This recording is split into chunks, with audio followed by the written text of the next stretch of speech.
warahmatullahi wabarakatuh. Halo everyone, perkenalkan nama saya Bella Hairunisa dari Ekonomi TL6. Di sini kita akan belajar mengenai salah satu permintaan uang di dalam ekonomi, yakni permintaan uang dalam teori Keynes, tetapi dalam konteks pengolahan sampah. Sebelumnya, apakah teman-teman mengetahui apa itu teori Keynes? Nah, teori Keynes adalah teori permintaan uang dari John Maynard Keynes yang mengembangkan konsep liquidity preference theory dalam bukunya The General Theory of Employment Interest on Money 1936. Teori ini menjelaskan bahwa permintaan uang didorong oleh 3 motif utama, yakni motif yang pertama motif transaksi, motif yang kedua motif berjaga-jaga, dan yang motif terakhir ialah motif spekulasi. Menurut Keynes, permintaan uang sangat bergantung pada tingkat suku bunga, terutama dalam motif spekulasi.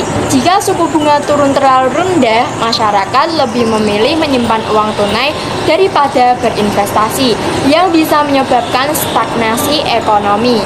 Fenomena ini dikenal sebagai liquidity trap.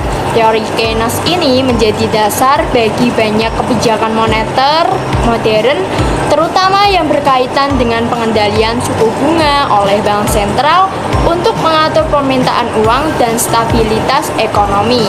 Nah, di dalam teori Keynes ini terdapat motif-motif tadi ya teman-teman. Nah, kita akan mengulas ciri-ciri dari 3 motif tersebut. Yang pertama, ciri-ciri dari motif transaksi. Motif transaksi ini memiliki ciri-ciri yaitu uang dipegang untuk kebutuhan transaksi sehari-hari seperti membeli barang dan jasa. Yang kedua, dipengaruhi oleh tingkat pendapatan. Semakin tinggi tingkat pendapatan, semakin besar kebutuhan uang untuk transaksi. Yang kedua, kita akan membahas mengenai ciri-ciri motif berjaga-jaga. Yang pertama yaitu uang dipegang untuk menghadapi keadaan darurat atau kejadian tak terduga. Yang kedua juga dipengaruhi oleh tingkat pendapatan. Semakin tinggi pendapatan, semakin besar jumlah uang yang disimpan untuk berjaga-jaga. Yang ketiga atau yang terakhir, kita akan mengulas mengenai ciri-ciri dari motif spekulasi. Nah, motif spekulasi ini ciri-ciri yang pertama yaitu uang dipegang untuk memanfaatkan perubahan tingkat suku bunga. Yang kedua, jika suku bunga rendah, orang lebih suka menyimpan uang dalam bentuk kas daripada membeli obligasi karena obligasi harganya terlalu tinggi. Yang ketiga, jika suku bunga tinggi, orang lebih suka membeli obligasi untuk mendapatkan keuntungan dari bunga yang tinggi. Nah, kemudian setelah terdapat ciri-ciri dari masing-masing motif, dari masing-masing motif ini juga memiliki contoh penerapan. Yang pertama, contoh penerapan motif transaksi dalam pengolahan sampah.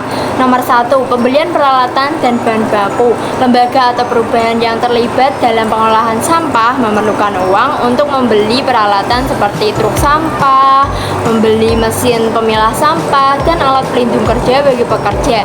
Selain itu, mereka juga memerlukan uang untuk membeli bahan baku atau perlengkapan yang diperlukan untuk memproses sampah. Misalnya membeli bahan kimia untuk pengolahan sampah organik. Pembelian ini adalah aktivitas yang berhubungan dengan motif transaksi karena yang digunakan untuk membeli barang dan jasa yang diperlukan dalam kegiatan operasional. Yang kedua, terdapat gaji pekerja, yakni lembaga pengolahan sampah yang membayar gaji kepada karyawan yang bekerja di lapangan, seperti petugas yang mengumpulkan sampah atau operator mesin.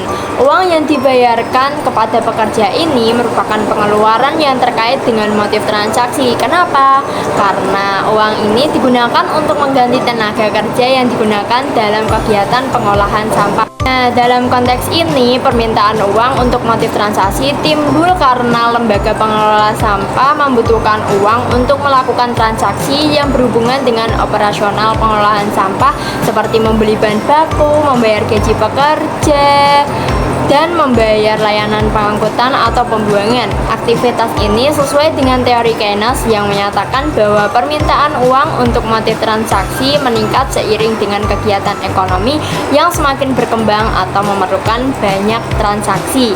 Dan yang selanjutnya kita akan membahas mengenai contoh penerapan dari motif berjaga-jaga di dalam konteks pengolahan sampah.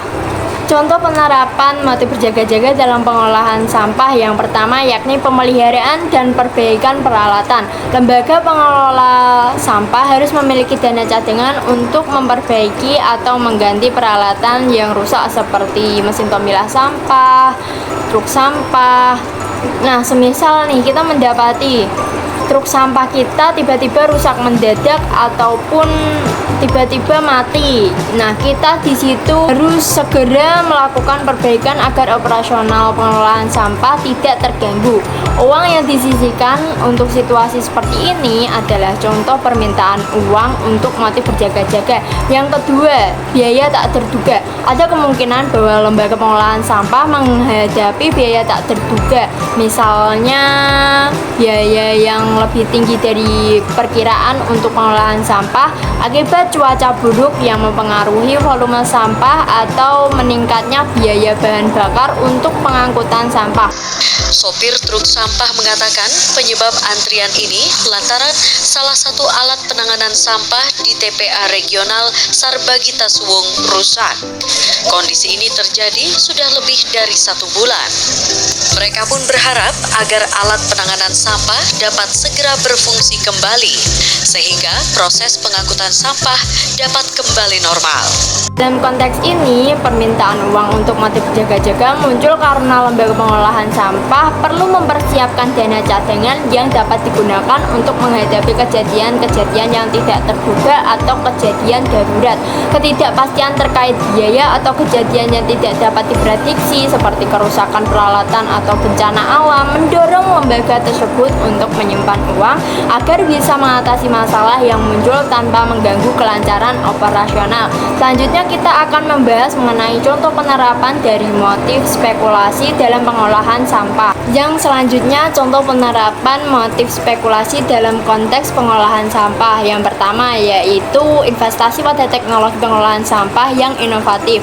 Lembaga pengelola sampah bisa mengumpulkan dana dan menahan uangnya dengan harapan bahwa di masa depan teknologi baru atau inovasi dalam pengolahan sampah seperti mesin daur ulang yang lebih efisien atau teknologi energi dari sampah akan menjadi lebih murah atau lebih menguntungkan dengan menahan uang terlebih dahulu dan menunggu waktu yang tepat untuk berinvestasi. Mereka berharap bisa mendapatkan keuntungan lebih besar saat teknologi tersebut menjadi lebih populer dan efektif sehingga meningkatkan efisiensi operasional mereka atau membuka peluang baru untuk pendapatan. Yang kedua, terdapat pembelian saham atau investasi dalam perusahaan pengelolaan sampah lain.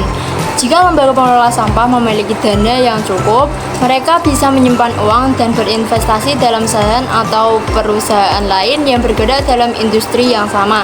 Misalnya perusahaan yang mengembangkan teknologi pengolahan sampah atau perusahaan yang memiliki sistem pengelolaan sampah yang lebih canggih. Mereka berharap bahwa nilai saham atau nilai perusahaan ini akan meningkat seiring dengan berkembangnya industri pengolahan sampah atau ada peraturan pemerintah yang mendorong inovasi lebih lanjut. Ini merupakan contoh permintaan uang untuk motif spekulasi karena lembaga tersebut mengharapkan keuntungan dari perubahan harga atau nilai investasi di masa depan. Dalam konteks ini, permintaan uang untuk motif spekulasi dalam konteks pengolahan sampah muncul karena lembaga pengelola sampah berusaha untuk menahan uang mereka sementara waktu untuk menangkap peluang yang ada di masa depan. Hal ini berfokus pada memanfaatkan perubahan dalam pasar, teknologi, atau kebijakan untuk mendapat keuntungan lebih besar, baik melalui investasi atau perubahan harga yang menguntungkan. Mereka berharap dengan menunggu waktu yang tepat, mereka bisa mengoptimalkan keuntungan dari pengelolaan sampah mereka.